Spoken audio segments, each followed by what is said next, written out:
안녕하십니까. 황현숙입니다, 여러분. 네, 이번 시간에는 ERP 정보관리사 생산관리 1급 기출문제 이론 같이 풀어보도록 하겠습니다. 2022년도 5회 기출문제이고요. 9월 24일에 시행된 시험입니다. 기출문제가 교재에 수록되어 있으시면 뒤편에 가셔서 보시면 되시겠고요. 교재에 수록되어 있지 않은 경우에는 반드시 KPC 자격 사이트에 들어가셔서 문제 내려받으시면 되겠습니다. 기출문제 내려받으실 때 항상 같이 있는 거 있다라고 말씀드렸죠. 네, 웹하드에 대한 부분. 또 웹하드에 가셔서 우리 관련된 백데이터도 미리 내려받아서 압축 풀어놓으시고 그리고 실무와 관련된 문제 푸실 때 그거 실행해서 같이 푸셔야 되세요. 그래서 그렇게 준비를 좀 미리 해놓으시면 좋겠습니다. 항상 문제는 풀고 들어오시는 게 좋겠죠. 그래서 지금 5회 기출 문제 푸셨을 거니까 같이 정리해 보도록 하겠습니다. 1번부터 5번까지는 경영혁신과 ERP 쪽 문제입니다. 자, 보기는 ERP 구축 절차 중 주로 어느 단계에 수행되는가? 서라는 표현이 있어야 되지 않을까 싶은데 어찌됐든 보기에 있는 요 내용은 어느 단계에서 진행되느냐, 수행되느냐 이거 묻는 거네요. 자, 투비 프로세스를 도출. 자, 투비 프로세스 도출은 지금 현재 진행되고 있는 업무와 그리고 ERP를 도입해서 진행될 부분에 대한 내용들에 대한 거를 뽑아내는 게 우리 투비 프로세스 도출이고요. 그로 인해서 현재 진행되는 부분에 대한 내용이 ERP에 들어오게 되면 실제 다 진행이 되는지, 그래서 갭에 대한 부분은 없는지도 볼 거예요. 갭 차이도 봐야 될 거고요. 자, 그리고 패키지 설치합니다. 그리고 추가 개발 및 수정 보완에 대한 문제를 논의합니다. 요것 때문에 나오는 용어가 뭘까요? 커스터마이징이 진행될 수 있다. 이런 얘기가 나올 수 있겠죠. 자, 요건 무슨 단계라고 보시면 될까요? 설계 단계, 두 번째 단계죠. 현재 진행되고 있는 업무를 파악하고 TFT를 구성하는 단계는 우리 제일 먼저 하시는 분석 단계. 그리고 그 정보를 가지고 설계 단계로 넘어오고 그리고 그 다음에 진행되는 게 우리 누구일까요? 구축이죠. 네, 구축 단계이고요. 그리고 구축에 의해서 모듈을 조합하고 설치가 우리 모듈을 조합하시고 그리고 추가 개발 수정에 대한 부분을 확정을 시킨 다음 그 다음 어디로 넘어가요? 우리 우리 구현 단계로 넘어가는 거죠. 그래서 구현은 시험 가동이 진행되는 부분이다. 이렇게 보시면 되겠습니다. 그리고 기존에 갖고 있었던 프로그램에 있었던 데이터를 컨버터한다. 이런 부분들. 그래서 이 부분 반드시 꼭 기억해서 틀리지 않게끔 하실 것. 답은 1번입니다. 자, 두 번째 문제 보겠습니다. 자, ERP 아웃소싱의 장점으로 가장 적절하지 않은 것은 자, IT 아웃소싱 업체에 종속성, 의존성이 생길 수 있다. 여러분, 지금 장점을 물어봤어요. 단점을 물어본 게 아니고요. 그러니까 장점이니까 좋은 점만 찾아야 되잖아요. 근데 1번은 의존성이 생긴다는 건 누가 보더라도 장점보다는 단점에 가깝죠. 자, 그래서 지금 우리 IT 아웃소싱 업체에 의존성이 생길 수 있다라고 하는 부분은 이제 무슨 부분? 아웃소싱은요, 말 그대로 내가 ERP를 구축할 건데 처음부터 모든 걸 다 개발해서 만드는 게 아니고요. 우리 일정 부분을 다 갖고 있는 부분을 가지고 와서 우리 입맛에 맞게끔 도입하는 형태가 아웃소싱이라고 보시면 되겠죠. 또는 대표적인 게 패키지형 ERP를 도입해서 설치한다. 그리고 그중에 필요한 부분들은 추가 개발이라든지 뭐 이런 부분이 논의가 될 거고요. 자, 그러면 이 부분에 대한 내용에 대한 부분을 왜 도입하느냐? 라고 따져보신다라면 실제 우리가 개발하려면 개발과 관련된 부분에 개발자들이 또 필요해요. 그쵸? 그럼 그 개발자들이 없다라고 하면 실질적으로 개발할 수가 없잖아요. 그럼 기술력이 부족하다고 보시면 되겠죠? 그리고 개발은 상당히 많은 비용이 들어갈 수밖에 없어요. 그러면 회사 입장에서는 비용을 절감하고 싶은 거잖아요. 그래서 이제 그런 부분과 관련돼서 전문적으로 하고 있는 회사들의 가지고 있는 기능들에 대한 부분 우리가 가지고 와서 무엇하겠다, 사용 좀 해보겠다 이런 얘기인 거죠. 그래서 플랫폼을 제공하면 그 플랫폼에 제공되는 프로그램을 이용해서 또는 거기서 제공되고 있는 툴을 가지고 우리가 추가적인 부분들을 조합해서 뭐 이런 식의 관점이거든요. 그래서 나오는 부분입니다. 그래서 그것 때문에 들어오는 거기 때문에 우린 종속성 또는 의존성이 무조건 생긴다라고 보지는 않고요. 정말 저런 문제가 생긴다라면 그건 장점이 아니라 오히려 단점으로 봐주셔야 되겠죠. 그래서 나오는 부분입니다. 됐을까요? 그래서 지금 제가 여기 정답 및 해설이란 부분에 길게 써드린 부분이 지금 설명드린 내용들이에요. 그래서 그런 내용이라고 보시면 되겠고요. 그래서 답은 1번이고요. 자, 그 다음 두 번째, ERP 개발과 구축, 운영 등에 필요한 인적 자원을 절약할 수 있다. 제가 분명히 이게 필요하다라는 부분이 있으면 개발팀을 따로 꾸려야 된단 말이에요. 근데 안 해도 된다는 거죠. 자, ERP 아웃소싱을 통해 기업이 가지고 있지 못한 지식을 획득할 수 있다. 우리 IT의 전문적인 기술을 갖고 있는 사람들을 이용해서 할 수 있는 부분이기 때문에 그래서 이제 이런 특징이 또 나올 수 있고요. 자, ERP 자체 개발에서 발생할 수 있는 기술력 부족의 오염 요소를 무엇할 수 있다? 제거할 수 있다. 그래서 답은 1번. 자, 세 번째 문제 보겠습니다. 자, 시간 흐름에 따라 비즈니스 프로세스를 단계적으로 개선해가는 점진적 방법론은 무엇인가? 우리 여러분 차츰차츰 이렇게 도입하겠다 이런 얘기거든요. 그러면 1번부터 4번까지 내용 중에 어떤 부분이 그런 내용에 속하느냐 이 얘기예요. 자, 이 부분은요. 우리 지금 누구 때문에 나오는 거냐면 우리 B, P, I와 그리고 B, P, R의 차이점을 물어보고 싶어서 내는 문제이거든요. 자, 우리 BPR은 업무 재설계입니다. 라고 해서 비즈니스 프로세스 리엔지니어링 이라고 했는데 제가 이거 설명할 때마다 매번 붙여드리는 게 있었어요. 업무 재설계가 무엇 된다? 급진적으로 진행이 된다. 이렇게 표현했어요. 그러니까 지금 급진적으로 진행된다는 얘기는 한 번에 확 바꿔버리는 거거든요. 근데 그게 BPR의 특징이고요. 근데 여기서 얘기하는 건 급진적이 아니라 점증적인 방법론에 의해서 단계적으로 개선하겠다. 차츰차츰 넓혀가는 형태. 이렇게 보시면 되거든요. 그거는 BPI예요, 여러분. 그래서 비즈니스 프로세스 임프루브먼트라고 나와져 있는 부분. 그래서 답은 2번이 됩니다. 그래서 이 두 가지에 대한 차이를 물어볼 때 이 문제를 아주 간혹 출제를 하는 경우가 있더라고요. 그래서 여러분 이 부분에 대한 것도 이 문제를 물어보는구나 라는 취지만 조금 갖고 가셔서 마무리를 좀 해주시면 좋겠습니다. 자주 나오진 않지만 문제 풀어보시면 가끔 보일 때가 있어요. 네, 그래서 이 부분도 기억을 같이 구분해 주셔라. 해설로 기억하시는 게 더 좋겠습니다. 자, 4번 문제 보겠습니다. 보기에서 설명하는 것은 무엇인가? 자, 보기 내용에 들어가서 봤더니요. ERP 시스템에 대한 투자 비용에 관한 개념이고 시스템의 전체 라이프 사이클을 통해 발생하는 전체 비용을 계량화한 비용이다. ERP 시스템과 관련하여 발생되는 전체 비용, 뭘 말하는 걸까요? 총 소요 비용입니다. 답은 3번. 이건 고정값이에요, 여러분. 그래서 전체 비용 계량화한 비용이다라고 하면 총 소요 비용 이렇게 기억을 해주시면 되겠습니다. 왜냐면 이 총소요 비용을 우리 실제 다시 뜯어보면 시스템 구축하는 데 들어가는 비용도 있고 그리고 구축을 했으니까 여러분 업데이트도 시켜야 되고 하잖아요. 그럼 유지보수 비용 당연히 들어갈 거예요. 그리고 지금 시스템 구축과 관련돼서 우리가 프로그램을 구입한 게 있다 그러면 소프트웨어 라이센스와 관련된 비용도 들어가야 될 거 아니에요. 그러니까 그런 각각의 비용들이 있는데 그걸 전부 다 합친 걸 총소요 비용이라고 보시면 되겠습니다. 그래서 토탈 코스트라고 표현을 하기도 합니다. 이 문제 같은 경우도 아예 고정값입니다. 안 바뀝니다. 항상 총소요 비용이 답이다. 자, 5번째 문제. ERP 도입의 최종 목적으로 가장 적절한 것은 우리 고객 만족도를 극대화시켜서 이윤을 무엇하자? 많이 창출해보자. 그래서 고객 만족과 이윤 극대화라고 보시면 되겠습니다. 답은 4번. 이것도 고정값입니다. 거의 문제 풀어보시면 항상 4번에 있는 지문이 답이 될 수밖에 없다. 자, 6번째 문제. 자, 휴대폰 조립 업체에서 조립업체에서 A 작업장은 8명이 일일 12시간씩 작업을 해서 200대를 생산했고요. B 작업장은 10명이 일일 9시간씩 작업을 해서 450대를 생산했다면 B 작업장의 노동 생산성은 A 작업장에 비해 몇 배나 높은가? 지금 눈으로 딱 봐도 여러분 B 작업장이 노동 생산성이 더 높아요. 근데 그 차이를 지금 물어보는 거죠. 그래서 최종 결과값은 소수점 둘째 자리에서 반올림하시오라고 되어 있습니다. 그러면 여러분들이 알아두셔야 되는 건 생산성에 대한 부분의 계산 방식이요.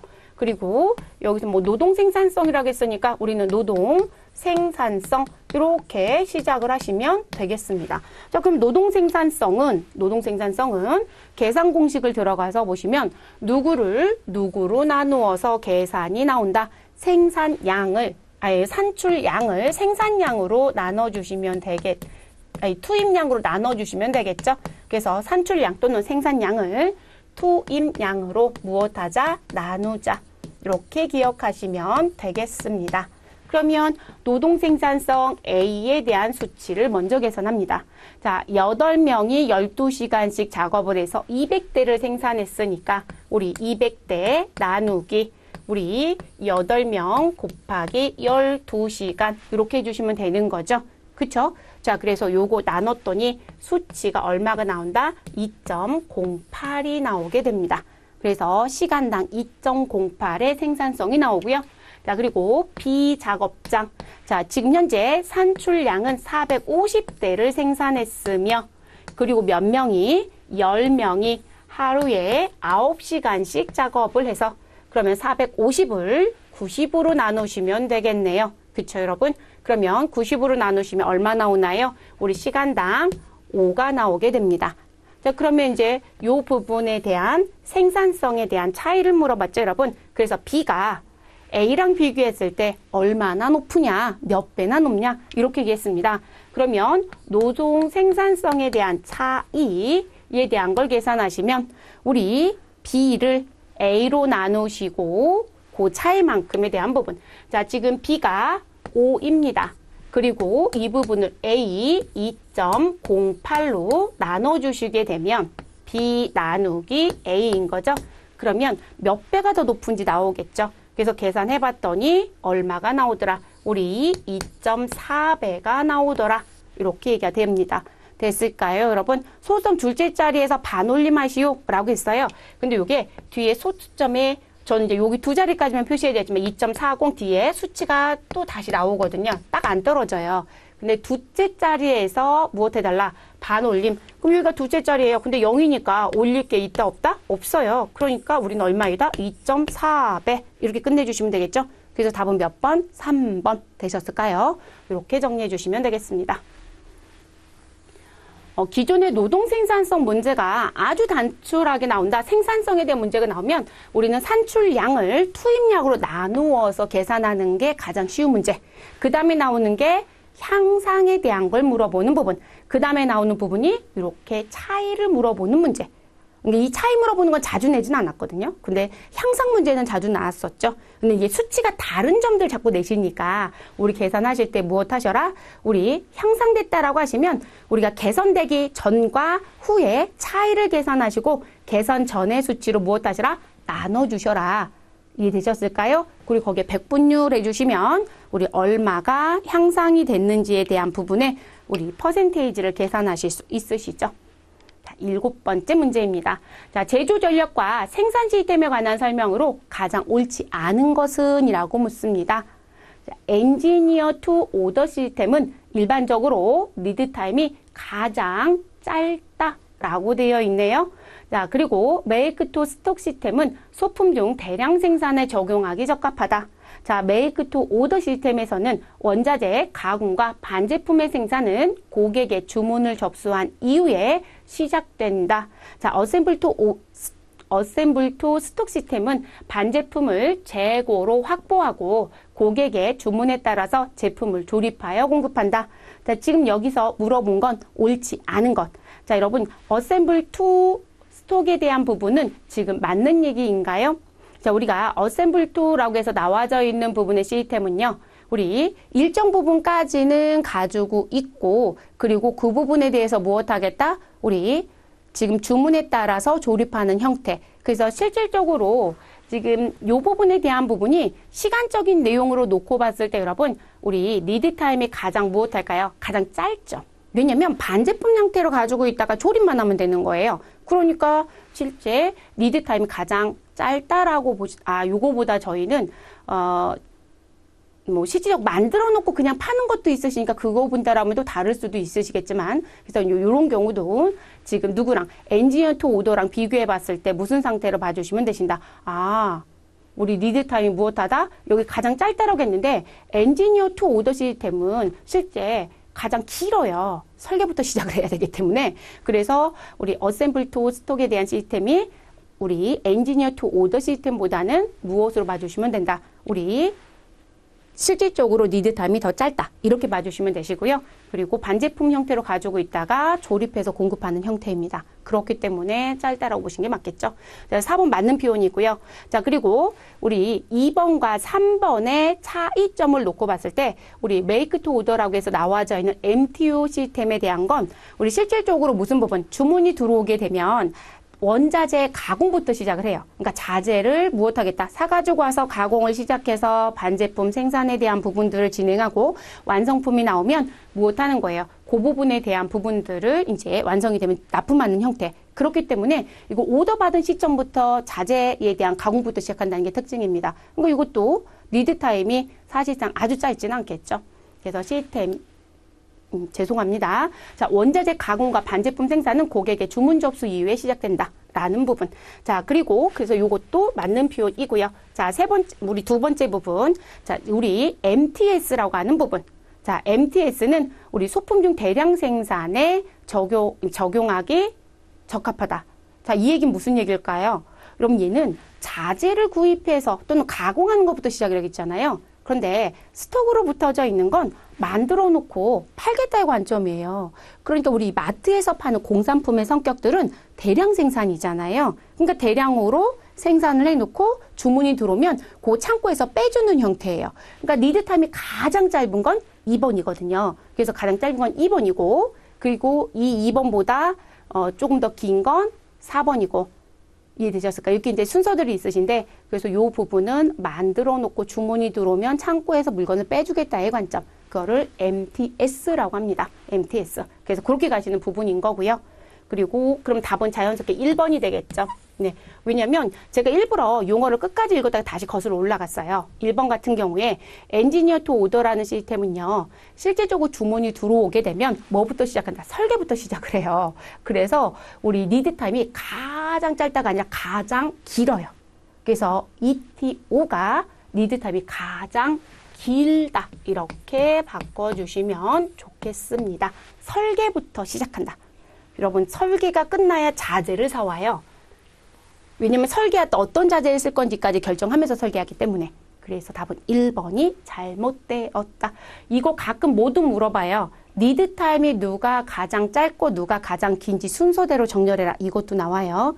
그래서 MTS가 가장 짧고 그 다음에 들어오는 부분이 ATS이고 그 다음이 MTO이고 그 다음이 ETO로 간다. 이런 식으로 정리가 좀 되셔야 합니다. 뭐 교재에 그림도 붙어 있죠. 자, 8번째 문제입니다.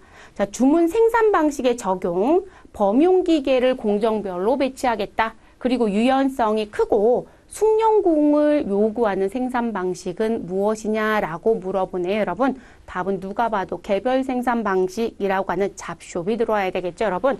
그래서 우리 일반적으로 우리 무슨 부분? 잡숍에 대한 부분은 개별 생산 방식에서 주문에 의해서 생산을 하고 범용 기계를 쓰고 공정별로 기계가 배치되어 있으며 그리고 주문 생산 방식이다 보니까 지금 필요한 생산량 100개가 생산이 되면 기계를 뺐다가 다른 기계를 넣고 또 다른 걸 생산하고 그래서 숙련공이 또 필요하다. 이렇게 얘기를 하죠. 그래서 답은 1번입니다. 자, 연속 생산 방식이다 라고 하면 연속 또는 반복 이렇게 같이 가실 수 있으신데 연속 생산 방식은 여러분 대량 생산 방식의 형태라고 보시면 되시겠죠. 네, 대량 생산 방식이고요. 흐름 생산 방식은 말 그대로 흘러가는 대로 우리 무엇하는 거 생산하는 부분. 그래서 우리 흐름 생산 방식은 그들만의 기계를 쓰죠. 그래서 범용 기계가 아니라 특수 기계를 쓰며 이런 부분들이 특징이죠. 그래서 실질적으로 흐름 생산 방식은 일정한 부분을 투입시켜서 그냥 쭉 흘러가는 형태이시기 때문에 뭐 숙련공이 필요하거나 그리고 범용 기계가 필요하지 않아요. 근데 그들만이 갖고 있는 기계가 있다. 이렇게 얘기를 또 할 수는 있습니다. 프로젝트 생산 방식은 우리가 일반적으로 들어가서 봤을 때요. 단타성이세요. 단타성. 그래서 우리가 일반적으로 사용하고 있는 BOM을 쓰기는 좀 어렵죠. 네, 어렵습니다. 일정 관리가 또 중요하신 부분이 프로젝트 생산 방식이고요. 그래서 지금 물어보는 건 개별 생산 방식인 잡숍에 대한 내용입니다.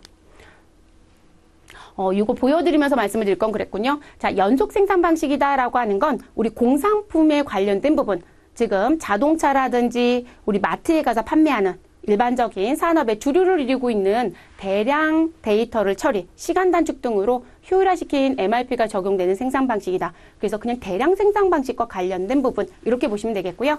흐름 생산 방식은 특수한 기계를 쓴다라고 말씀드렸어요. 그래서 파이프라인이라고 하는 관을 통해서 흘러가는 부분, 그러니까 뭐 기체라든지 액체라든지 음료 회사들이 이런 부분들이 사실상 쓰고 있다라고 보시면 되겠죠.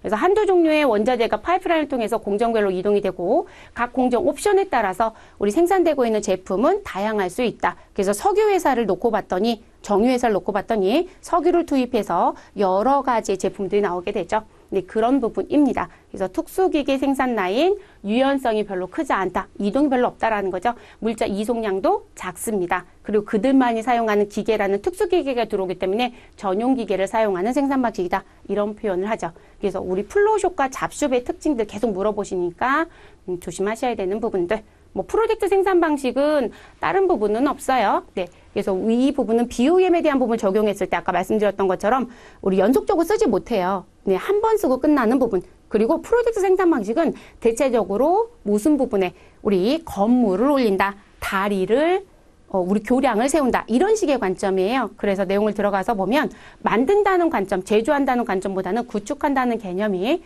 더 강하더라라는 얘기도 합니다. 그리고 지금 만들어지는 부분의 장소는 고정값이고요. 거기에 자재를 가져다가 무엇해야 돼요? 투입해야 되는 형태. 그래서 장소의 제한을 받는다라고 얘기도 하는 거죠.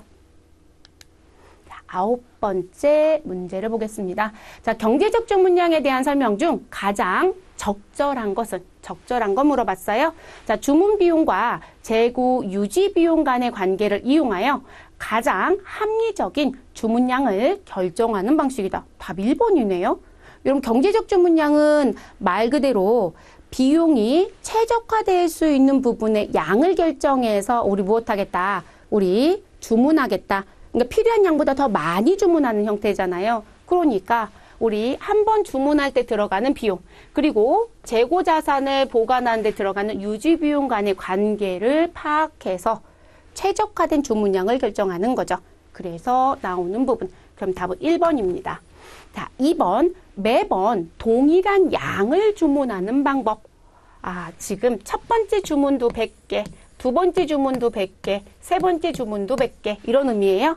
자, 공급자로부터 항상 일정한 양만큼의 공급받는 방법을 의미한다.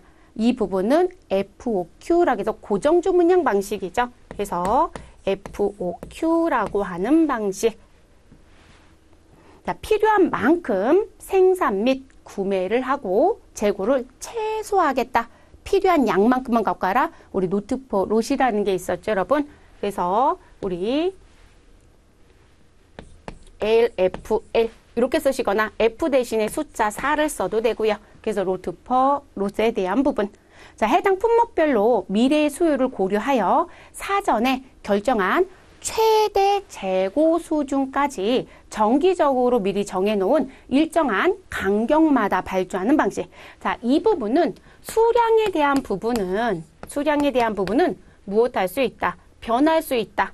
우리 증가할 수도 있고 감소할 수도 있습니다. 발주에 대한 양은. 그런데 발주하는 우리 시기는 무엇한다? 주기적으로 동일하다. 우리는 2주에 한 번씩 무엇한다? 주문한다. 그럼 2주 차에 주문하고 4주 차에 주문하고 6주 차에 주문한다. 이런 식으로 움직이는 패턴 되셨을까요? 그래서 나오는 부분. 그러면 4번에 대한 부분은 POQ라고 얘기하죠. POQ. 됐을까요? 그래서 FOQ는 양이 고정값인 거고요. POQ는 기간이 고정값인 거예요. 기간이. 그래서 요거는 고정 주문량이라고 한다면 이건 고정 기간에 대한 부분으로 보셔야 되겠죠. 그래서 답은 1번입니다.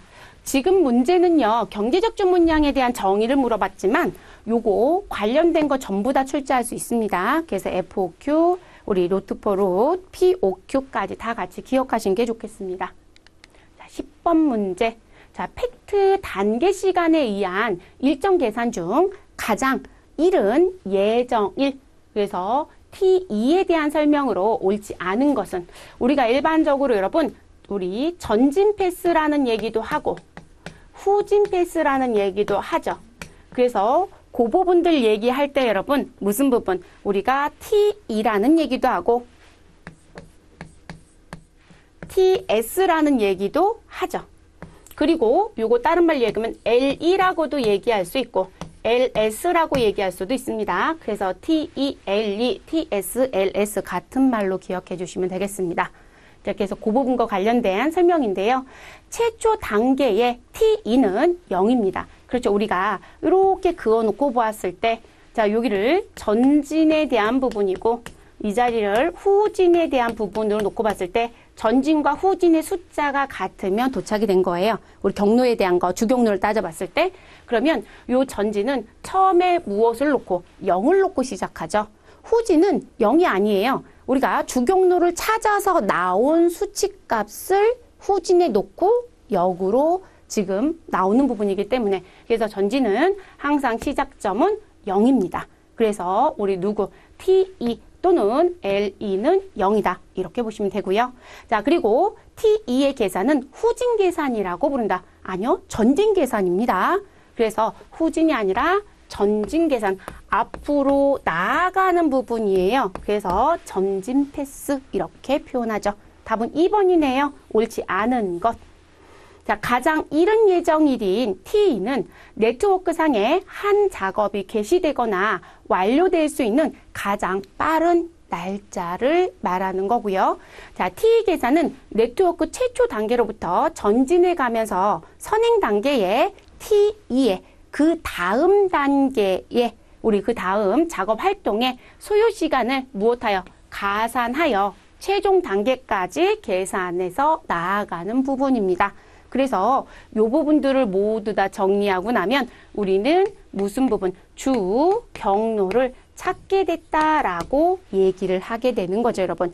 그리고 결과를 따져보면 주경로는 전진에서 계산된 수치와 후진에서 계산된 수치의 값이 무엇되는 부분? 같은 부분. 그래서 결론적으로 두 개의 차이는 뭐가 된다? 0이 되죠. 자, 그 부분이 주경로가 됩니다. 0인 노드를 모두 다 연결하면 주경로가 되죠. 그래서 그런 얘기도 본 수업 했을 때 했었고요. 자, 그래서 답은 몇 번? 2번입니다. 2번. 11번 문제. 자, 네트워크 일정 계산의 의의로 가장 적절하지 않은 것은? 자, 프로젝트의 완성 시기를 예측할 수 있고요. 자, 지금까지 수행된 경험이 없는 프로젝트의 빠른 완성을 위해서 사용한다. 아니, 여러분, 어차피 프로젝트 생산 방식에 관련된 부분 때문에 들어온 게 네트워크란 말이에요. 근데 그 네트워크 일정 계산에 대한 부분은 무슨 부분? 이거 단타성이라고 했어요. 반복적이지 못하다고 했었거든요. 그렇기 때문에 지금 요 2번에 대한 내용은요. 요 아래쪽에 있는 부분에 대한 부분을 갖고 가셔야 되는데요. 지금 보시면 지금까지 수행된 경험이 없는 프로젝트의 빠른 완성을 위해서 사용한다. 이렇게 되어 있어요. 자, 그런데 이게 빠른 완성의 관점보다는요. 일정 관리를 해서 우리가 원하는 내용에 맞춰서 우리 무슨 부분 그때까지 끝낼 수 있는지 그리고 비용은 얼마만큼 들어갈 건지도 다 고민을 해보셔야 되는 거예요. 그래서 지금 이렇게 빠른 완성을 위해서 사용한다라는 부분의 내용보다는 무엇으로 봐주신 게 좋다. 자, 지금 경로를 어떻게 짜면 최소의 시간과 비용으로 프로젝트를 완성할 수 있는가라는 걸 보시라는 거. 그래서 일정 관리를 최적화시키고자 하시는 부분인 거거든요. 그러니까 지금 빠른 완성이란 부분만 따져보실 수는 없어요. 그래서 지금 요 용어로 바꿔서 기억을 좀 해주시는 게 좋겠습니다. 그래서 답은 2번이 잘못되었다. 3번, 각 활동의 여유 시간을 알 수 있어서 프로젝트의 생산 자원을 효율적으로 배분하는 데 도움이 된다. 그러니까 적정한 여유는 있어야 한다. 그런데 여유가 너무 길면 안 되죠. 네, 그러면 한쪽은 너무 몰리고 한쪽은 무엇 때는 너무 시간이 남아돌면 실질적으로 무슨 문제가 생길까요? 더 오랜 시간 작업이 이루어질 수도 있어요. 그래서 그런 경우에는 우리 작업에 대한 걸 쪼갠다거나 다른 방법을 좀 찾아야 되겠죠. 그래서 이런 부분 얘기 파악할 수 있고요. 자, 관리자는 일정 계산의 결과로 주공정을 발견하여 주공정은 어떻게? 우리 노드에 대한 부분들의 내용을 놓고 봤을 때 전진과 호진 페이스의 차이가 0이 되는 부분. 그래서 0인 노드를 연결한 게 주공정이 됩니다. 그래서 그거 발견하셔서 중점적으로 통제해야 할 활동이 어느 것인가를 알게 되는 게 네트워크 일정 관리입니다. 그렇게 보시면 되겠습니다. 네트워크 일정 관리의 가장 대표적인 게 패트 CPM이잖아요. 그래서 답은 2번입니다. 자, 12번 문제.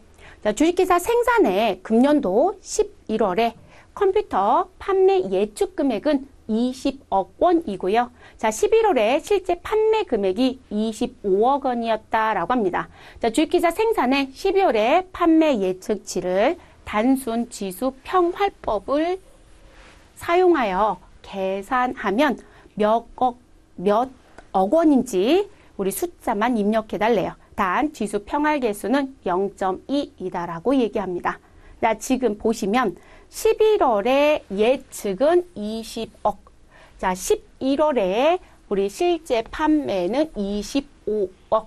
자, 그리고 12월에 판매 예측치. 뭐 특별한 거 없죠. 그럼 지수 평활법에 의한 우리 판매 예측치 계산하실 수 있으시죠? 이 공식을 잊어버리지는 않으셨을 거니까요. 워낙에 자주 나오죠. 물류와 생산에 참 많은 출제라는 부분. 자, 그러면 우리 판매 예측치의 계산은 일단 지수 평활 개수 0.2가 필요하죠. 그래서 지수 평활 개수 0.2 곱하기 우리 누구를 갖고 오셔라? 우리 실제 판매한 금액을 가지고 옵니다. 그래서 지수 평활 개수 0.2 곱하기 우리 전월에 실제 판매 금액 25억 원을 가지고 오시면 되고요. 자, 그리고 이 부분에 무엇 하시면 돼요? 더하기, 그리고 1 마이너스 지수 평활 개수 0.2를 빼신 0.8에 누구를 곱해주시면 되신다. 우리 판매 예측에 대한 부분. 전월의 판매 예측 금액은 20억 원이었습니다. 20억 원. 자, 이렇게 계산합니다. 그러면 요거 계산하셔서 무엇 하시면 돼요? 합계내 주시면 되죠. 자, 25억에 곱하기 0.2 하시면 우리는 얼마가 되나요? 5억인가요? 네, 5억 원이 되고요. 그리고 0.8 곱하기 20억 원 하시면 우리 16억 원이 되나요? 네, 16억 원. 그래서 우리 몇 월에 12월에 판매 예측치는 21억 원이 되겠네요. 됐을까요? 그래서 이렇게 정리. 그래서 지수 평활법에 대한 계산은 공식이 항상 고정값이죠. 뭐 최근에는 이의제기가 들어오는 경우들이 있나 봐요. 그래서 답안 공지하실 때 지금 무슨 부분에 대한 내용, 우리 1 곱하기 전월의 실제 판매 금액과 1 마이너스 우리 무슨 부분, 우리 지수 평활 개수에 대한 부분을 빼고 전월의 판매 예측치를 계산해서 들어오는 요 부분에 대한 수치로 계산할 수도 있고요. 그리고 무엇 하실 수도 있을까요? 우리 1 마이너스 지수 평활 개수를 하는 부분이기 때문에 요거를 이제 돌려서 계산하실 수도 있으시겠죠. 그래서 거기 이제 이의제기가 들어오는 경우들이 있나 봐요. 그래서 공식을 또는 이렇게 계산해도 됩니다. 라고 이렇게 또 주시더라고요. 어떤 방식으로 계산하실 수는 없어요. 어떤 방식으로 계산하시든 상관은 없습니다. 그래서 공식은 지금처럼 계산을 하시든 우리 실제와 판매에 대한 부분에 대한 내용을 살려두시고 우리 1 마이너스 하는 관점의 내용으로 그냥 바로 계산하시든 어떤 걸 가져가시든 편안하신 대로 하실 것. 근데 저는 계속 이 방식으로 더 많이 풀어드렸을 거예요. 네. 그래서 12번은 21억입니다. 숫자만 입력해달라고 했으니까 21만 써주시면 되겠죠? 자, 13번 문제. 자, 활동 A의 소요 시간은 낙관적 전망치가 6일, 그리고 전상 전망치가 10일, 그리고 비관적 전망치가 12일로 추정. 자, 이랬을 때 패트타임 기법을 적용하는 경우 활동 A의 기대 시간은 며칠인가? 자, 정답은 단위를 제외한 숫자로만 입력해 주시고요. 반올림하여 소수점 첫째 자리까지만 입력하시오라고 되어 있습니다. 자, 그럼 저희는 기대 시간 계산해 주시면 되겠죠? 이것도 공식입니다. 그래서 기대 시간은 어떻게 계산하셔라? 자, 지금 위에 나와져 있는 낙관적 전망치 갖고 오시면 되죠? 그래서 우리 낙관적 전망치 6일에 우리 정상 전망치에는 4를 곱합니다. 4 곱하기 11 더하기 그리고 비관적 전망치 12일 가지고 오셔야 되겠죠. 12일. 자, 요거를 더해 주시면 되죠. 그래서 46에 12 더해 주시면 되시는 거고요. 자, 그리고 우리 그렇게 더해져 있는 부분에 대한 내용을 무엇 하시면 되신다? 나누기 6을 해주시면 되겠죠. 그렇죠? 그래서 6 더하기 4 곱하기 10 하면 46인가요? 네, 46에 12죠. 네, 12를 더해주시면 우리 58이죠. 네, 58을 6으로 나눠주시면 되겠습니다. 그러면 지금 여기 15로 되어 있는데요. 15가 아니라 우리 12가 맞아요. 제가 오타 냈다라고 봐주시면 되겠습니다. 그래서 이 부분의 수치를 무엇 해주시면 나누면 나오죠. 그래서 요거 나눠봤더니 얼마가 나오더라? 우리 9.666이 나와집니다. 자, 소수점 몇째 자리? 우리 첫째 자리까지만 입력해 달래요. 그런데 둘째 자리에 수치가 있네요. 그래서 무엇 해달라? 우리 지금 반올림 하여라고 했으니까 반올림 해주셔야 되겠죠. 그래서 얼마로 입력한다? 9.7 이렇게 입력하시면 되겠죠. 됐을까요? 9.7. 특이한 건 왜 자꾸 소수점 문제를 내고 싶어 하는 걸까요? 근데 그게 좀 특이합니다. 일부러 소수점 피해서 내고 싶어 하시거든요. 자꾸 이의제기 들어오는 게 귀찮다라고도 하시더라고요. 그래서 소수점 피해서 내고 싶어 하시는데 최근 들어서는 계속 이렇게 소수점에 올림 문제들이 자꾸 나옵니다. 반올림, 올림 이런 글씨 잘 봐주시고 몇 자리까지 표기하는지도 꼭 잘 보셔서 정리하실 것. 자, 14번 문제 보겠습니다. 자, 공정관리 목표와 기능으로 가장 옳지 않은 것은? 자, 공정관리 기능에는 지도 기능이 있다. 아니요. 지도 기능 없어요, 여러분. 우리 공정관리 기능에 3가지가 있긴 합니다. 그러면 공정관리 기능 3가지가 뭐가 있을까요? 우리 계획 기능이요. 자, 그리고 또 무슨 기능이 있으실까요? 통제 기능이요. 그리고 또 뭐가 있다? 우리 감사 기능이요. 그래서 계획, 통제, 감사 기능 3가지가 있습니다. 옳지 않은 건 1번. 자, 제공품의 감소와 생산 속도의 향상을 목표로 한다. 그렇죠. 우리 공정관리는 말 그대로 원자재 투입부터 완성품 나올 때까지의 전체적인 절차를 관리하는 게 공정관리란 말이에요. 그럼 그 안에 만들고 있다는 게 뭐예요? 제공품. 근데 제공품이 공정 내에 많이 쌓이는 게 좋은 건 아니에요. 그래서 이게 빨리 완성이 돼서 넘어가야 되니까. 그리고 우리가 적정한 생산 속도라는 것도 관리를 해야 되겠죠. 생산성 향상입니다. 그렇다고 해서 여유성이 없을 수는 없어요. 그래서 그걸 목표로 하는 거 맞고요. 자, 납기 또는 일정 기간 중에 필요로 하는 생산량의 요구 조건을 준수하기 위해 생산 과정을 합리화하는 걸 우리가 공정관리라고 합니다. 자, 감사 기능이랑 우리 계획, 통제, 감사 기능이 있다고 했어요. 그 중에 감사 기능이란 우리 계획과 실행의 결과를 비교, 검토하여 차이를 찾아내고 그 원인을 추구하여 적절한 조치를 취하며 개선해 나감으로써 생산성을 향상시키는 기능입니다. 그래서 계획이 먼저 나오고요. 그 계획에 맞춰서 실행을 하면 실행할 때 통제가 이루어져야 된다고 얘기하는 거고, 그리고 실행까지 했으니까 무엇해요? 이게 내가 계획했던 부분에 대해서 실행했을 때 올바르게, 올바르다면 그렇군요. 저희가 생각했던 거대로 잘 나오고 있는지, 또는 그게 지금 내가 생각했던 거와 전혀 다른 결과가 나온다라면 무엇해야 돼요? 어딘가에 손을 봐야 되거든요. 그걸 개선이라고 보시면 되겠죠. 그게 감사 기능이 하는 거예요. 그래서 나온 부분. 그래서 지금 계획은 일정을 수립하는 거, 통제는 그 수립한 부분을 실행하는 거, 그리고 감사는 무엇하는 거, 계획과 실행에 대한 부분의 차이를 보고 개선점이 있는지 보는 거. 이렇게 보시면 되겠습니다. 답은 1번이 올바르지 않은 표현입니다. 자, 15번 문제 보겠습니다. 주어진 생산 예정표에 의해 결정된 생산량에 대하여 작업량을 구체적으로 결정하고요. 자, 이것을 현재 인원과 기계 설비 능력을 고려하여 양자를 조정하는 기능. 그래서 지금 이거 뭐라고 할까요? 현우 능력을 보고자 하는 또는 조정하고자 하는 기능. 그러면 여기서 나오는 건 공수계획이죠. 네, 공수계획. 그래서 지금 이렇게 정의 문제도 자주 나오죠. 그래서 공수계획은 현재 인원과 기계 설비 능력을 고려하여 양자를 조정하는 기능이다. 또는 현우 능력에 대한 부분을 조정하는 기능이다.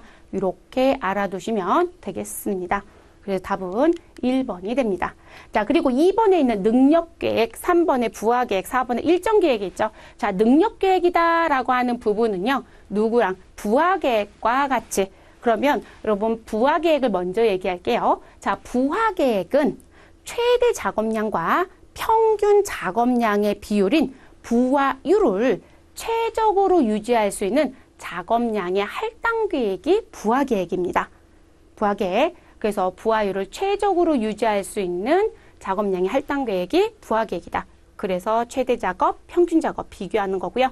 자, 능력계획은 우리 부하계획과 함께 기준 조업도와 실제 조업도의 비율을 최적으로 유지하기 위한 현우 능력을 계획하는 걸 능력계획이라고 합니다. 캐패시티에 대한 걸 보는 게 능력계획이에요.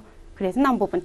자, 일정계획은 절차계획과 공수계획을 베이스에 깔고 기초에 두고 그러겠으니까요. 그걸 베이스에 깔고요. 생산에 필요한 원재료의 조달, 반입으로부터 제품을 완성하기까지 수행될 모든 작업을 구체적으로 할당을 하고 각 작업이 수행해야 될 시기를 결정하는 걸 일정계획이라고 합니다. 그래서 여러분 저 일정계획에 가면 뭐가 들어와요? 소일정, 중일정, 대일정 이런 게 들어오죠. 그래서 이런 부분들이 나오게 되죠. 그럼 제가 2번, 3번, 4번을 보여드리는 건 지금 15번 문제는 지금 무엇에 대한 얘기였어요? 공수계획 얘기였어요. 근데 이게 누구로 바뀔 수 있다? 능력계획으로, 부하계획으로 다 바뀔 수가 있어요. 그래서 반드시 기억을 하고 들어가셔야 됩니다. 이거 계속 뱅글뱅글 돌려가면서 시험 문제 출제하고 있잖아요. 16번 문제 보겠습니다. 자, 보기에서 설명하는 공정 분석 기호를 바르게 짝지은 것은? 이라고 물어봅니다. 자, 보기 내용을 봤더니요. 제품의 품질 특성을 시험하고 그 결과를 기준과 비교하여 노트에 합격과 불합격을 판정하는 과정을 나타낸 기호이다. 그러면 1번부터 4번까지 가에 들어가야 되는 게 무엇이냐라는 거죠. 그러면 우리 이렇게 다이아몬드 표시로 나와져 있는 건 무엇이다? 품질 검사를 말하죠. 그래서 품질 검사이고요. 자, 그리고 우리 네모는 무엇인가요? 수량에 대한 검사이죠. 양에 대한 검사. 자, 이 부분이 있으시고 우리 동그라미는 뭘까요? 가공이요. 만든다라는 표현이고요. 자, 그리고 또 뭐가 있을까요? 여기 나와져 있는 부분에 우리 이렇게 역삼각형 모양, 요거는 저장을 의미하죠. 저장. 그래서 나온 부분. 그리고 화살표 모양도 있을 수 있죠. 그럼 이 화살표 모양은 무엇이다? 우리 운반하는 걸 말하죠. 운반. 자, 그러면 지금 나와져 있는 부분의 내용을 지금 비교해 달라는 건데, 자, 가에 대한 부분은 누가 봐도요. 글씨에 품질의 특성을 시험하고 합격과 불합격을 판정한다고 했어요. 그러면 이 부분은 뭐로 보시면 될까요? 품질 검사에 대한 내용이다. 이렇게 정리해 주시면 되겠죠. 자, 나입니다. 원료, 재료, 부품 또는 제품의 양 또는 개수를 계량하여 그 결과를 기준과 비교하여 그 차이를 판정하는 과정을 나타내는 기호. 자, 양이나 개수를 계량하여 여러분 이거 숫자 세겠다는 거죠. 4개 100개 주문했으면 100개가 들어와야 되는 거잖아요. 그러면 이 부분은 품질 검사가 아니라 무슨 검사이다? 수량 검사이다. 이렇게 봐야 되겠죠. 수량 검사. 그러면 지금 품질 검사는 다이아몬드 표시, 수량 검사는 정사각형 모양. 그래서 답은 몇 번이다? 1번이 된다. 이렇게 정리해 주시면 되겠죠. 됐을까요?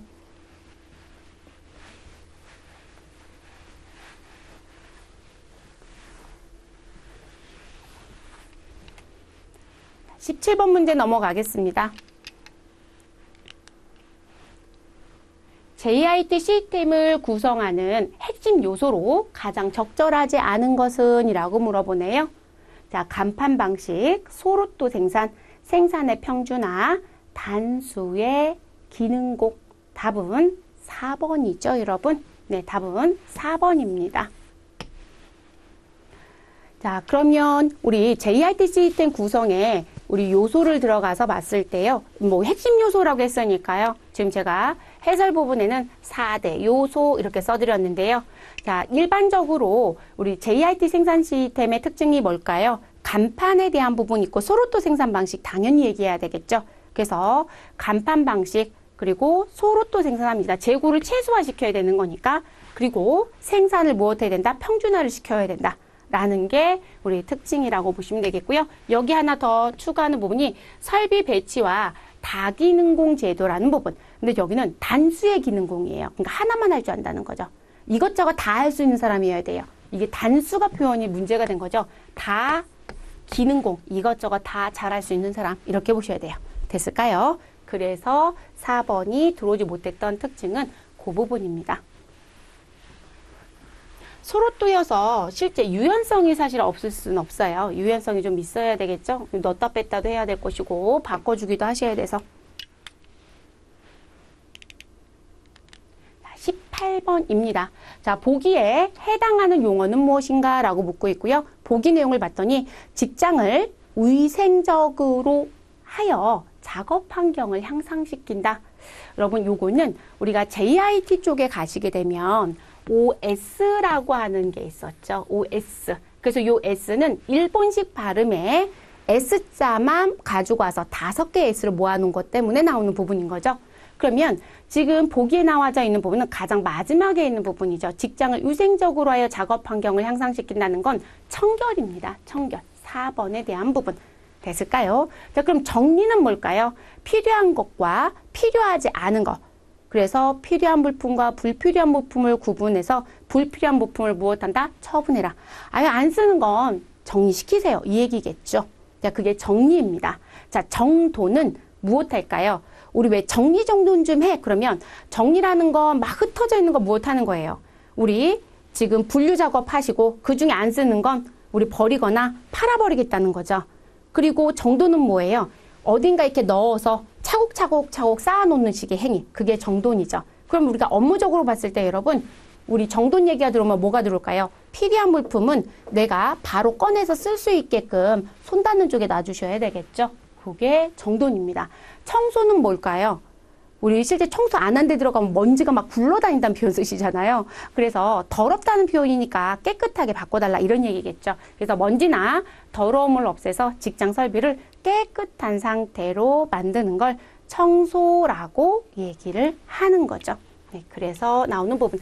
그리고 이렇게 정리와 정돈과 청소는 무엇해야 된다? 내 몸에 배게끔 해야 된다. 마음가짐, 습관화라는 게 있죠. 그리고 그게 다 지켜지면 뭐가 돼요? 청결이 유지가 될 것이다. 이렇게 얘기하는 거죠. 자, 19번 문제 보겠습니다. 보기에 제시된 내용을 참고하여 1개월 동안에 필요한 작업량을 계산하시오. 공수를 계산하시오. 정답은 숫자로 입력. 이렇게 되어 있습니다. 작업 소요 시간은 우리 개당 3.3시간이 소요가 되고요. 그리고 우리는 한 달에 필요한 생산 요구량은 300개라고 합니다. 자, 그 중에 불량률은 몇 프로가 있다?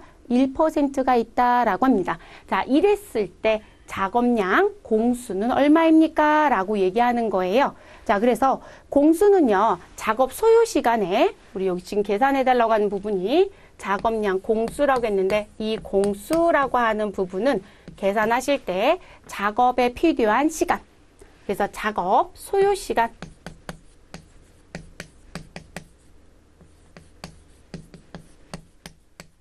(3.3시간이) 하나당 소요되는 시간.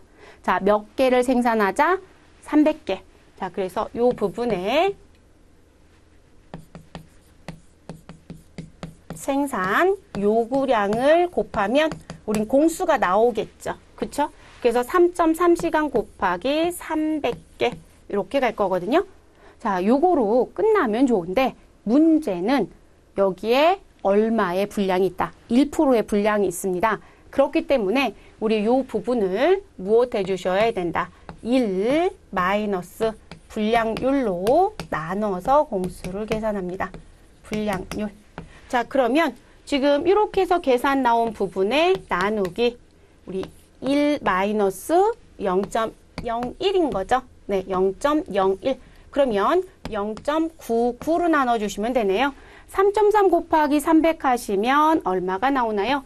3, 3은 9, 3, 3은 9니까 990시간이죠. 네, 990시간 나누기 0.99 하시면 우린 몇 시간이 소요가 된다? 1000시간이 소요가 됩니다. 그래서 공수는 1000시간 이렇게 써주시면 되겠습니다. 됐을까요? 그래서 1000.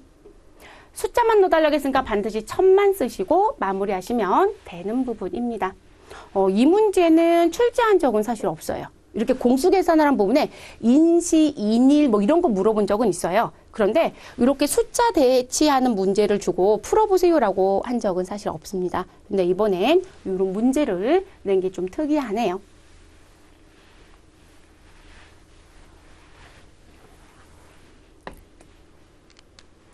20번 문제. 자, 보기의 내용을 참조하여 작업 효율을 계산하면 몇 %인가? 정답은 단위를 제외한 숫자만 입력하시오. 자, 지금 작업 효율 계산하셔야 되는 거죠. 자, 작업 효율은 어떻게 계산하신다? 우리 작업 표준 시간을 실제 작업 시간으로 나눠주시면 되는 거죠.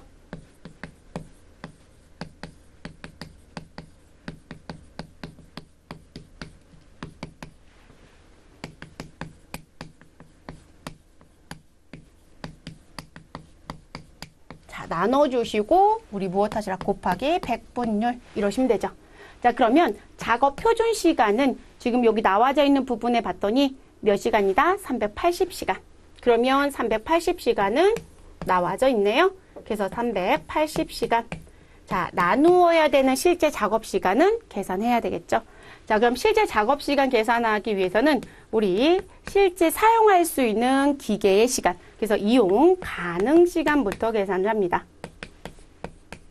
자, 이용 가능 시간은 우리 기계가 몇 대를 갖고 있다? 10대요. 그런데 몇 교대? 2교대를 하고 있어요.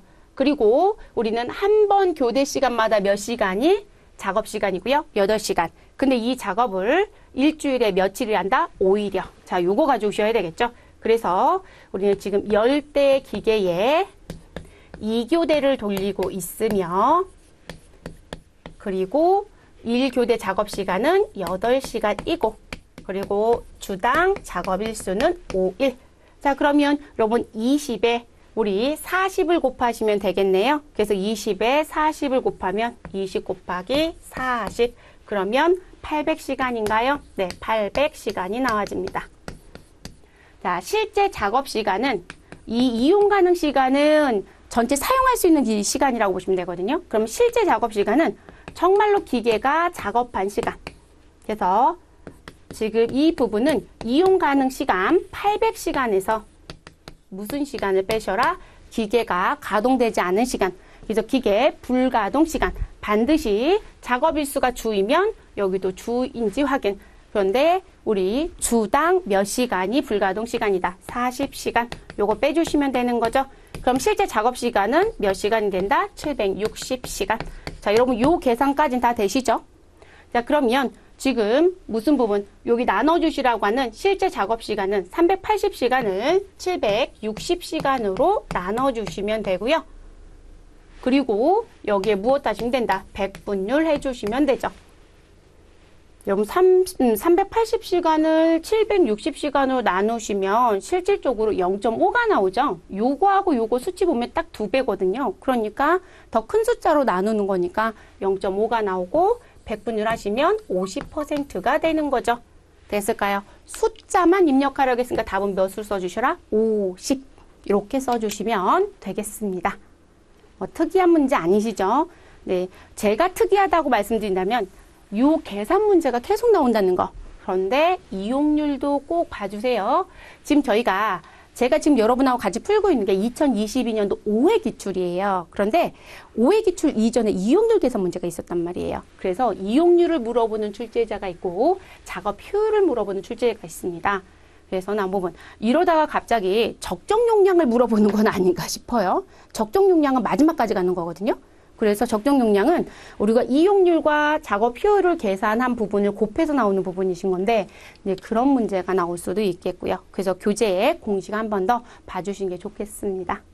자, 21번 가겠습니다. 각 작업장의 작업자는요, 한 명이고요. 시간이 아래와 같았을 때 라인 밸런싱에 해당되는 효율은 얼마인가? 우리가 이제 라인 밸런싱 효율에 대한 부분이 있고, 요 부분을 1에서 빼시면 불균형률이 나오는 거죠. 네, 우리는 효율을 물어봤습니다. 자, 정답은 단위를 제외한 숫자만 입력하시오라고 되어 있습니다. 자, 라인 밸런싱 효율은 각 작업장에 있는 작업 시간을 모두 다 더해 주시고, 그리고 작업장 수에 우리 작업 시간이 가장 긴 거, 리드타임이 가장 긴 걸 무엇 하신다? 우리 곱하기 한 것으로 나눠주시면 되는 거죠. 그리고 우리 지금 백분율 해주시면 되겠습니다. 그러면 지금 라인 밸런싱 효율은 라인의 작업 시간의 합계를 먼저 내주시면 되니까 1작업장 24분 더하기 2작업장 30분 더하기 3작업장 26분 더하기 4작업장 50분. 자, 이렇게 더해 주시고, 자, 요 부분을 작업장 수가 몇 개이다? 4개. 자, 그리고 그 중에 작업 시간이 가장 긴 부분. 자, 그래서 사이클 타임이 가장 길다라는 게 누구이다? 50. 자, 그래서 이 50으로 우리 곱한 거로 나눠주시면 되는 거죠. 됐을까요, 여러분? 그럼 이거 다 더하면 24에 26 더하시면 50이고요. 그리고 50과 50 더하면 100이고 30 더하면 130이네요. 그쵸? 그래서 130분을 몇으로 나눠주자? 200으로 나눠주시면 되겠습니다. 그래서 나눈 부분에 100분율 해주시면 되죠. 그래서 라인 밸런싱 효율은 얼마가 나온다? 65%가 나오게 됩니다. 자, 숫자만 입력하라고 되어 있으니까 답은 65라고 쓰시면 되겠습니다. 되셨을까요? 그래서 65.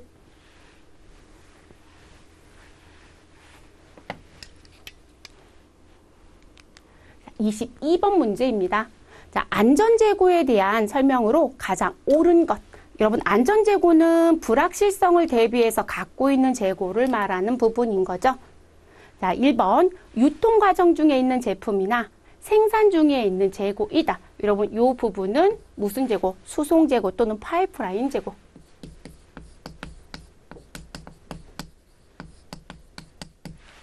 자, 계절적인 요인, 가격 변화 등을 예상하고 대비하기 위해서 보유하고 있는 재고. 자, 계속 쓰고 있는 건 맞아요. 근데 이런 변화에 대한 부분 때문에 미리 사서 가지고 있는 부분. 이걸 뭐라고 얘기하나요? 예상재고라고 하죠. 예상재고. 자, 기업을 운영함에 있어서 발생할 수 있는 여러 가지 불확실한 상황에 대처하기 위해 미리 확보하고 있는 재고. 이게 안정재고죠. 답은 몇 번? 3번. 자, 주문 비용이나 생산 준비 비용을 줄이거나 할인 혜택을 얻을 목적으로 한꺼번에 많은 양을 주문할 때 생기는 재고. 결론적으로 여러분 비용 절감 목적으로 생기는 우리 재고인 거죠. 이 부분은 순환재고라고 하죠. 순환재고. 그래서 이렇게 정리. 그래서 답은 3번입니다.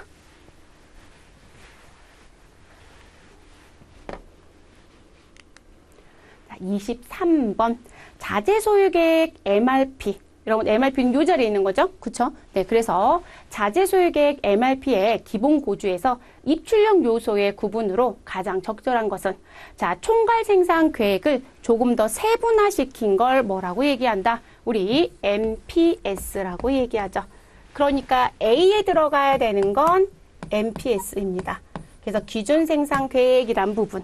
자, 그럼 그 기준 생산 계획의 정보를 가지고 와서 우린 제품 하나를 생산하기 위해서 어떤 자재가 들어가며 얼마가 필요하고 이런 내용들이 기재되어 있는 정보, 그걸 BOM이라고 얘기하죠. 그래서 우리는 그 BOM에 대한 정보가 또 필요합니다. 자재 명세서인 BOM의 정보가 필요하다. 이렇게 들어야 되겠죠. 그러면 B는 저는 BOM으로 쓰겠습니다. 자, 그리고 BOM을 가지고 와서 MPS하고 BOM이 만나서 우리 전체 필요한 총수량 계산이 됩니다. 근데 이 총수량 계산하는 거로 끝나는 게 아니라 언제까지 자재가 들어와야 제품을 만들 수 있다 이런 얘기가 돼야 되잖아요. 그러면 그 얘기를 하려고 보니 우리는 누가 필요하다? 재고 기록 처리 필요하다. 이렇게 얘기가 되죠. 그래서 우리는 인벤토리 레코드 파일이 필요하다. 이렇게 들어옵니다. 그러면 C는 재고 기록 처리라고 하는 우리 인벤토리 레코드 파일. 그래서 실제 창고에 재고가 넉넉하다면 발주 안 할 거거든요. 근데 재고가 없으면 발주해야 되겠죠. 그런 전반적인 내용들 다 가지고 와서 우리는 MRP가 무엇된다? 전개된다라고 합니다. 그러면 A, B, C는 화살표가 모두 다 뭐로 되어 있어요, 여러분? MRP 쪽으로 화살표가 향해져 있죠. 그러니까 A, B, C는 무슨 요소이다? 투입 요소이다. 그래서 여러분 시험에서 뭐 자꾸 돼요? MRP를 전개하려고 보니 어떤 요소들이 들어가서 전개가 되느냐? 투입 요소 자꾸 물어보잖아요. 그러면 요 얘기겠죠. 그래서 지금 봤더니 지금 입력 쪽엔 MPS 뭐 1번은 일정 계획이 있고요. 그리고 입력 쪽에 CRP와 MPS가 있고, 그리고 3번엔 MPS와 자재 명세서가 있고, 4번엔 MPS와 자재 명세서가 있습니다. 자, 그럼 지금 입력 요소에 해당되지 않는 부분, 일정 계획 관계없고 CRP 관계없잖아요. 그러면 답은 일단 3번과 4번에서 봐야 되겠죠. 1, 2번은 탈락입니다. 자, 그리고 이제 그 다음에 나오는 부분, 출력이라는 부분. 그러면 MRP가 전개가 돼서 결과물로 제공되는 내역서가 뭐냐, 이렇게 보시면 되거든요. 그래서 지금 저는 이렇게 해서 D가 나오고 이렇게 해서 E가 나옵니다라고 지금 드린 거예요. 그래서 지금 D와 E는 무엇이다? 투입 요소가 아니라 출력에 대한 부분입니다. 출력에 대한 부분. 자, 그럼 출력에는요, 자재 명세서라고 얘기했던 BOM이나 재고 기록처라고 얘기했던 우리 IRF가 들어가면 말이 안 되죠. 그러면 자재 명세서, 재고 기록처 있는 건 다 아웃시켜야 되겠죠.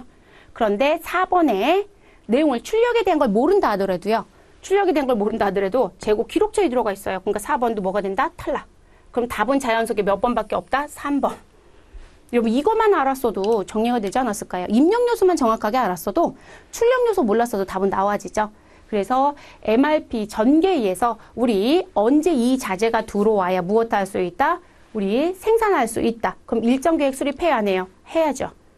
이해되셨을까요? 그래서 일정 계획에 대한 부분, 그리고 능력이 되는지 안 되는지 볼까요? 안 볼까요? 봐야죠, 여러분. 능력과 관련된 부분이 CRP와 RCCP잖아요. 그러니까 이 MRP 정보를 가져다가 능력에 대한 부분을 보는 게 CRP고요. MPS를 가지고 우리 능력이 되는지 아니면 능력이 안 되는지 넘어서는지 부족한 게 있는지 보는 게 우리 MPS 정보를 가지고 보는 게 RCCP란 말이에요. 그래서 지금 현재 우리는 MRP 정보를 가지고 능력을 보는 거기 때문에 CRP가 맞습니다. 그래서 답은 3번이 됩니다. 됐을까요? 이렇게 정리하시면 되겠습니다.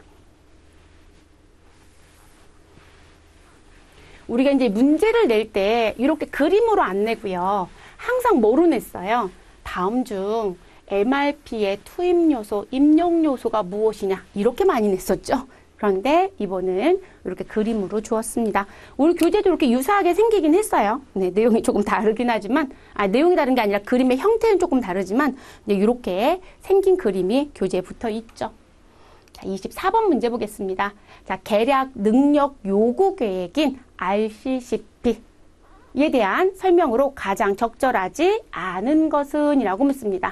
자, RCCP의 입력 요소로는 재고 기록철, 자재 명세서, 기준 생산 계획이 있다. 여러분 이거 영문 약자로 쓰면 재고 기록철 IRF, 자재 명세서 BOM, 기준 생산 계획 MPS.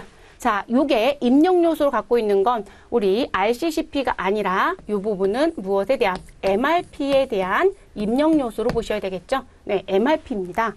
그러니까 여러분 지금 적절하지 않은 거 찾으래요. 1번이 돼버리네요. 그래서 MRP 입력 요소가 됩니다. 그러면 RCCP에 대한 부분은 어떤 걸 가지고 계량 능력 요구 계획을 맞춰볼 거냐? 기준 생산 계획인 MPS 가지고 봅니다. 그래서 기준 생산 계획이 제조 자원의 용량을 넘어서는지 여부를 계산하는 모듈이 RCCP이다. 그래서 우리 이렇게 얘기하죠. MPS 플랜에 의해서 RCCP를 계산한다. 이렇게도 얘기합니다. 자, RCCP는 생산시설의 생산 능력, 소유량과 같은 계략적으로 자원 요구량을 산출하는 것이고, 계략이라는 용어가 가죠. 그러니까 정확한 정보는 아니죠. 그래서 무슨 얘기해요? RCCP와 CRP를 비교했을 때 누가 더 정확한 정보이다. 왜냐면 소유량 계산까지 다 끝난 MRP 정보를 가지고 능력에 대한 부분을 따져보는 CRP가 더 정확하다. 이렇게도 표현하죠. 자, RCCP는 기준 생산 계획과 제조 자원 간의 크기를 비교하여 자원에 대한 요구량을 계산하는 것입니다. 뭐 2번에 대한 거 이해하셨더라면 4번 이상 할 건 없죠. 그래서 2, 3, 4는 올바른 표현이고요. 1번이 잘못됐습니다. 답은 1번으로 정리. 자, 25번. 공급 사슬망 관리인 SCM에 대한 설명에 대한 내용이고요. 우리 잘못 설명한 거 찾아달라고 합니다. 잘못 설명한 거. 자, SCM의 흐름에는 원재료의 흐름과 인적 자원의 흐름, 정보의 흐름, 서비스의 흐름이다. 잘못됐죠, 여러분? 우리 SCM 세 가지 흐름 있죠? 네, 흐름은 세 가지가 있습니다. 근데 그 세 가지가 우리 제품 또는 서비스의 흐름이 들어올 수 있죠. 그리고 무슨 부분이요? 정보의 흐름이 들어와야 되겠죠. 그리고 재정의 흐름이 들어와야 되겠죠. 그래서 우리 제품과 서비스 흐름, 정보 흐름, 재정 흐름 이렇게 세 가지입니다. 잘못 설명한 것도 1번이네요. 자, 수수에서부터 고객 납품에 이르기까지 조달, 생산, 유통 등의 공급의 흐름을 효율적으로 잘 관리하는 걸 우리는 공급 사슬망 관리 또는 SCM이라고 합니다. 자, 원재료 확보부터 고객의 제품을 전달하는 자원과 정보의 전체 흐름을 경쟁력 있는 업무 흐름으로 관리하는 시스템을 말하고, 기업 내 또는 기업 간의 다양한 사업 활동의 프로세스를 부문 간 그리고 부서 간에 존재하는 벽을 넘어서 통합적으로 관리하는 걸 의미한다. 그래서 여기도 총체적 우위를 달성하기 위해서 SCM을 도입한다. 이렇게도 얘기하죠. 그래서 여러분들이 이 공급망 사슬 관리에 대한 이런 용어 이렇게 길게 나오는 게 조금 어려우시면요. 여러분들 지금 보고 계시는 교재는 물류와 생산이 합본되어 있는 교재잖아요. 근데 재밌는 게 생산 쪽은 아주 단답형의 문제가 더 많이 나와요. 그리고 가끔 이런 식의 문제가 나오거든요. 근데 이런 글귀 좀 긴 걸 보고 싶으시면 물류 파트의 SCM에 가시면 SCM 정의라고 나온 파트가 있어요. 그거를 참조해서 좀 보시면 더 좋을 것 같습니다. 그래서 답은 1번이 잘못되었다. 자, 26번입니다. 자, 부품의 1회 주문 비용이 200원이고요. 구입 단가가 40원, 연간 단위당 재고 유지 비율이 20%이었을 때 EOQ가 200개일 경우 연간 소유량은 몇 개인가? 라고 묻습니다. 정답은 단위를 제외한 숫자로만 입력하시오. 자, 여러분 EOQ에 대한 결과를 줬어요. 그래서 경제적 주문량은 200개이고, 근데 이 200개가 나오려고 보니 공식에 필요한 부분 중에 연간 소유량이라는 게 있는데 이 연간 소유량이 몇 개인지 계산해달라, 이 얘기가 됩니다. 그러면 저희는 공식을 일단 머릿속에 가지고 갔어야 되는 거죠. 그래서 우리 지금 이 부분을 이제 정리를 해보면, 경제적 주문량 EOQ는 자, 2 곱하기 누가 들어와야 돼요? 연간 수요량. 지금 요거 물어보는 거죠. 자, 요게 필요하고요. 그리고 여기에 곱하기 1회 주문 비용. 요건 주어졌고요. 자, 이렇게 곱해서 나온 값을 누구로 나눠주셔라. 자, 우리 구입 단가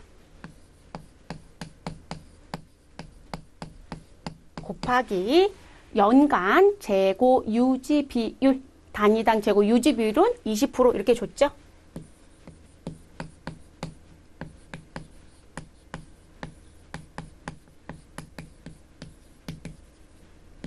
자, 요거로 나눕니다. 나누고 마지막에 무엇을 씌워라? 루트를 씌워서 계산해달라. 제곱분 계산해달라는 얘기죠. 자, 이렇게 나온 부분. 자, 그럼 EOQ는 현재 200개입니다. 자, 2 곱하기 연간 소유량을 X값으로 넣을 거고요.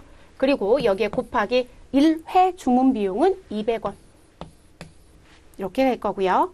자, 그리고 요 부분에 대입해야 되는 부분. 자, 구입 단가는 40원이고요. 곱하기. 자, 그리고 연간 단위당 재고 유지 비율은 20%니까 0.2 해주시면 되겠죠. 0.2. 그리고 루트를 씌웠다. 이렇게 되는 거죠. 그러면 여기 안에 계산을 해보시면, 자, 지금 현재 2 곱하기 200 하면 400인가요? 2는 4죠. 그래서 400 X가 나올 거고요. 자, 그리고 40 곱하기 0.2 하시면 8인가요? 그쵸? 8이 나와집니다. 자, 그리고 이렇게 루트가 씌워져 있는 거죠. 그리고 이 앞에는 200이 있습니다. 근데 여러분 이거 계산하려면 이 루트를 벗겨내야 되잖아요. 그러면 우리 루트는 제곱근이에요. 그럼 같은 숫자 2번 곱한다는 게 제곱이잖아요. 그러면 뭐가 돼요? 얘를 벗겨내려고 보니 얘를 이쪽으로 보내면 지금 요 부분이 반대편으로 가게 되면 요걸 벗겨내서 똑같은 수치를 맞춰야 되니까 지금 요 부분에 내려와야 되는 부분, 지금 루트를 벗겨내려고 보니 벗겨내려면 요 200에 대한 걸 몇 번 해라? 2번 곱하라는 거죠. 그래서 우리 200 곱하기 200이 돼야 제곱근을 벗겨낼 수가 있죠. 그럼 여러분 지금 요게 뭐가 되시는 거예요? 우리 200 곱하기 200 하시면 4가 되죠. 그쵸? 그래서 4이고 동그라미는 4개를 붙여주시면 되죠.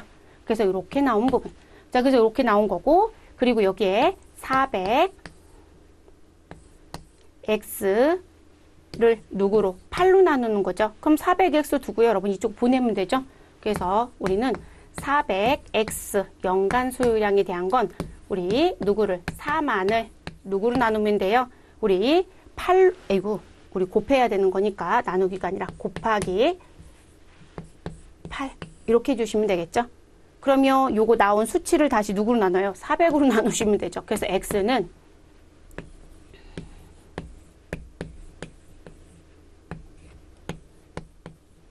400으로 나눠주시면 되죠. 그러면 얼마가 나오나요? 우리 32만 나누기 400 하시면 얼마가 나온다? 800이 나오는 거죠. 동그라미 2개 떼시고 나눠주시면 되죠. 됐어요.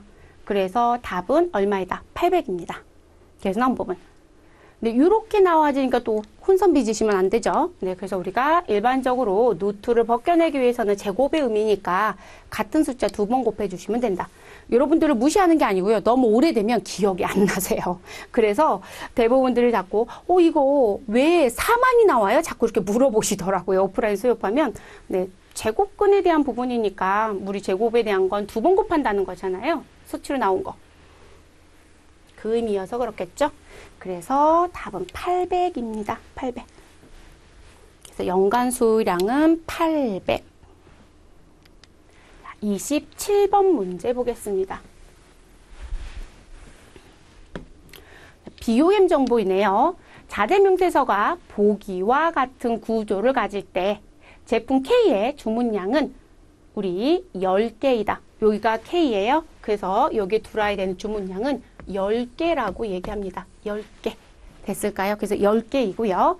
자, 제품 G의 현 재고량은 21개일 때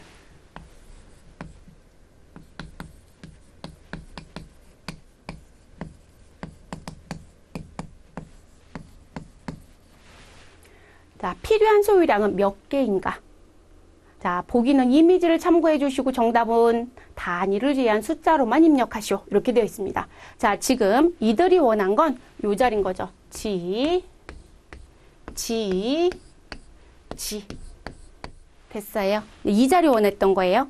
제가 이제 밑금을 그어놨으니 여러분 안 보이니까 전 다시 지울게요. 그래서 나온 부분. 그래서 지금 왼쪽이든 오른쪽이든 여러분들이 순서를 정해서 다 계산하시고 일단 더해 주시면 되죠. 자, 그러면 저는 제일 먼저 총 소유량부터 계산할게요. 전체 필요한 양.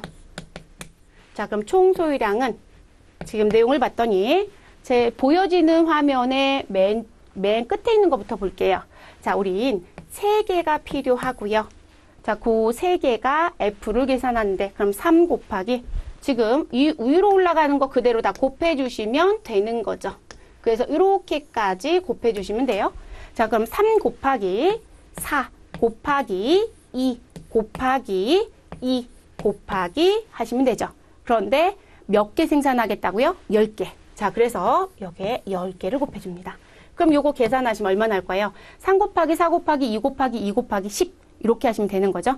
그래서 요 부분에 대한 수치와 그래서 요 부분에 대한 내용에 저는 더하기를 아래쪽으로 붙일게요. 자, 그리고 우리 가운데에 대한 부분. 그러면 이 부분도 4 곱하기 그리고 2는 B를 만들기 위해서 하나가 필요하고 그리고 B는 K를 만드는데 하나가 또 필요하대요. 이렇게 가는 거죠.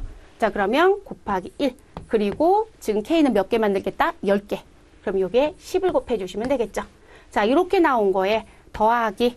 자, 그리고 그 다음 가장 마지막에 있는 부분, C 아래쪽으로 등장한 부분. 자, G는 5개가 필요하고요. 그리고 D는 C를 만들기 위해서 2개가 필요하고, 그리고 누구는 C는 우리 K를 만들기 위해서 또 2개가 필요하다. 이렇게 올라가야 되겠죠. 그래서 2 곱하기 10 이렇게 나와집니다. 됐을까요? 그래서 총 소유량 다 계산해서 더해보니 우리는 몇 개가 나오더라? 720개가 나오게 됩니다. 자, 총 소유량은 이렇고요. 근데 현재 갖고 있었던 재고가 몇 개가 있다? 21개. 자, 그렇게 되지니까 여기서 물어본 건 지금 현재 고량 21개를 반영한 우리 필요한 수량, 순소유량을 계산해달라 이 얘기죠. 그럼 순소유량은 총 소유량 720개에서 누구를 빼주시면 돼요? 우리 21개 재고를 빼주시면 되겠죠. 자, 그러면 몇 개가 필요하다? 699개가 필요합니다. 자, 답은 숫자만 입력하라고 했으니까 뭐라고 쓰자? 699라고 쓰시면 되겠습니다. 됐을까요? 그래서 지금 이렇게 마무리해 주시면 되는 문제입니다. 그래서 크게 뭐 어렵거나 하는 부분은 아니시죠? 요거는 제가 그림을 그냥 따가지고 와서 보여드려서 여러분들한테 아마 요 숫자가 조금 진하게 안 보일 수도 있을 것 같긴 해요. 근데 지금 시험지 내려 받으셨으면 수치는 다 가지고 계시는 부분이시긴 한데, 그래서 지금 어느 쪽을 가지고 계산하는지 봐주실 거. 그래서 수준 4번째 단계에서 위에를 쭉 곱하기를 하셔도 되고요. 위에서부터 필요한 쪽으로 내려오셔도 상관은 없어요. 어느 쪽을 하시든 편안하신 대로 하십시오. 자, 28번 문제 갑니다. 자, 품질관리 발달 과정을 시간 순서대로 바르게 나열한 것은 요거보다 더 많은 정보들이 있는데요. 시험에서는 가끔씩 이렇게 착출해서 일부분만 내더라고요. 자, 그러면 지금 나와져 있는 부분의 용어들이 다 같아요. 그리고 3개를 가지고 배열하는 거거든요. 그러면 가장 먼저 들어와야 되는 게 무엇인지 SQC, TM, 우리 TQM, TQV 이렇게 났을 때 누가 가장 먼저 배열이 되어야 되느냐? 라는 얘기거든요. 네, SQC가 가장 먼저입니다. 그래서 통계적 품질 관리라고 하는 부분 SQC가 가장 먼저 나와져야 하고요. SQC. 자, 그리고 이제 그 다음에 들어야 되는 부분은 우리 종합적 품질 관리라고 하는 우리 누구이다? 우리 TQC라는 게 들어와야 됩니다. 그러면 우리 TQC가 있죠? 네, 그래서 TQC라는 게 들어와야 되고요. 되셨을까요? 자, 그리고 요게 이제 끝나지고 나면 그 다음 무슨 부분? 종합적 품질 경영이라고 해서 매니지먼트가 붙는 누가 들어와야 된다? TQM이 들어와야 되겠죠? TQM입니다. 자, 이렇게 정리. 그러면 이렇게 배열되어 있는 게 몇 번인가요? 3번. 지금 이건 아무래도 뭔가 쓰다가 잘못 쓴 게 아닌가 싶어요. 네. V가 들어올 이유는 없거든요. 근데 V자를 또 써놓으신. 그러니까 아무래도 TQC라고 써야 되는데 TQC를 TQV로 무의식 중에 잘못 쓰신 것 같아요. 어차피 1번이 답은 아니니까 배제시키시면 되겠지만. 그래서 우리 지금 3번 우리 통계적 품질 관리라고 해서 나오는 부분. 그리고 종합적 품질 관리. 그리고 종합적 품질 경영 순으로 해주시면 되겠습니다. 그래서 답은 3번. 이 문제도 처음은 아니셔요. 네. 그래서 이 문제도 종종 내는 문제. 자, 29번 보겠습니다. 자, 보기 가로 안에 들어갈 적절한 숫자는 얼마인가? 라고 묻습니다. 자, 6시그마 경영은 시그마라는 통계적 척도로서 모든 프로세스의 품질 수준이 6시그마를 달성하여 불량률을 얼마로 떨어뜨리자. 우리 3.4 ppm 또는 결함 발생 수준 이하로 우리 하고자 하는 기업 품질 경영 전략이다. 그래서 저 가로 안에 들어가는 수치는 3.4 ppm이죠. 그리고 결함 발생수로 가시면 DPMO라고 하죠. 네, 그래서 3.4 ppm 또는 DPMO 이렇게 얘기합니다. 답은 뭐 3번 체크해 주시고 끝내주시면 되겠습니다. 주관식 문제로 냈던 거 객관식으로 낸 거밖에 없네요. 자, 보기에서 설명하는 관리도로 가장 적절한 것은 이라는 부분. 자, 보기 내용을 봤더니요. 자, 계량치 관리도 중, 여러분 계량치 관리도라고 되어 있어요. 그럼 개수치는 들어올 이유가 없겠죠. 자, 그래서 계량치 관리도 중 데이터군을 나누지 않고 한 개의 측정치를 그대로 사용하여 공정을 관리할 때 사용하며 데이터의 발생 간격이 긴 공정관리나 데이터 측정에 시간과 비용이 많이 소요될 때 사용하기 적합하다라고 얘기합니다. 자, 그럼 지금 여기서 설명하는 계량치 관리도 요 내용에 대한 게 너 무엇에 대한 설명이냐 이 얘기거든요. 네, X 관리도 설명이에요. 그래서 답은 1번입니다. 그래서 X 관리도 설명이고요. 자, 그리고 R이라는 관리도가 따로 있지는 않고요. X바 R 관리도 그래서 우리 일정한 범위와 평균에 이런 식의 내용들이 들어올 수는 있고요. 그리고 이제 3번과 4번에 있는 요거는 개수치죠. 그래서 저 개수치는 CPU로 기억하세요라고 했었죠. CPU로 기억해달라 이런 얘기 했었죠. 그리고 여기 PN이라는 게 또 붙을 수도 있었고 그래서 그렇게 말씀을 드렸었는데 우리 C관리도는 무슨 부분이신가요? 일정한 크기나 시료 가운데 나타나는 결점 수에 의거해서 공정을 관리할 때 사용하는 관리도고요. U관리도는 제품의 크기가 여러 가지로 변할 때 결론적으로 여러분 내가 관리를 하고자 하는 부분의 이 표준치에 대한 부분이 동일하지 않은 거죠. 네, 계속 크기가 달라진다. 그래서 변할 경우 결점수를 일정 단위당으로 바꿔서 관리도를 사용하겠다라고 할 때 쓰는 게 U관리도입니다. 우리 가끔씩 C관리도, U관리도 주관식 문제도 내잖아요. 이거 지금 사지선답 냈지만 답이 X라는 관리도로 쓰는 문제로 낼 수도 있겠죠. 자, 31번 문제 주관식. 자, 보기 가로 안에 들어갈 용어를 한글로 입력하시오 라고 되어 있습니다. 자, 이 비용은 제품이나 서비스의 불량이 처음부터 발생하지 않도록 소요되는 비용으로 품질 교육과 훈련, 그리고 분임조에 대한 활동, 공정관리 비용 등이 이에 해당한다라고 얘기합니다. 우리가 이제 품질과 관련된 비용이 있었잖아요. 그래서 지금 기억상에서는 4회 때는 실패 비용 문제가 나왔었거든요. 근데 지금 5회 때는 다른 문제가 나왔네요. 근데 이 지금 여기에 요 부분은요. 서비스 불량이 처음부터 발생하지 않게끔 하는데 들어가는 비용이라고 했어요. 그럼 예방 비용이죠. 예방 비용. 가장 중요한 건 예방 비용이에요. 품질 관리 비용 중에 예방 비용이 가장 중요하죠. 왜냐면 이게 잘 돼야 뒤에 문제가 안 생기거든요. 그래서 가로 안에 들어갈 글씨는 예방입니다. 예방. 자, 32번 문제 보겠습니다. 자, 보기 가로 안에 들어갈 용어를 한글로 입력하시오.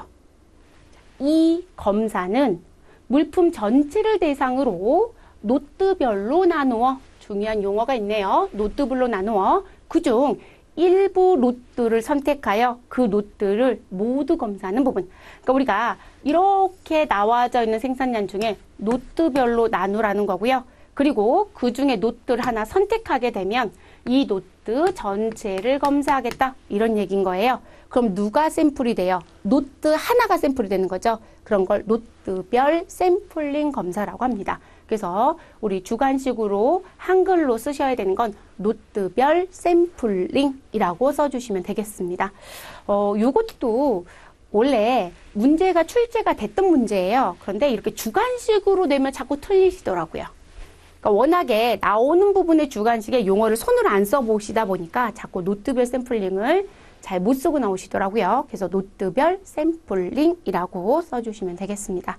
자, 이렇게 해서 5회 기출문제 이론 파트 마무리가 됐습니다.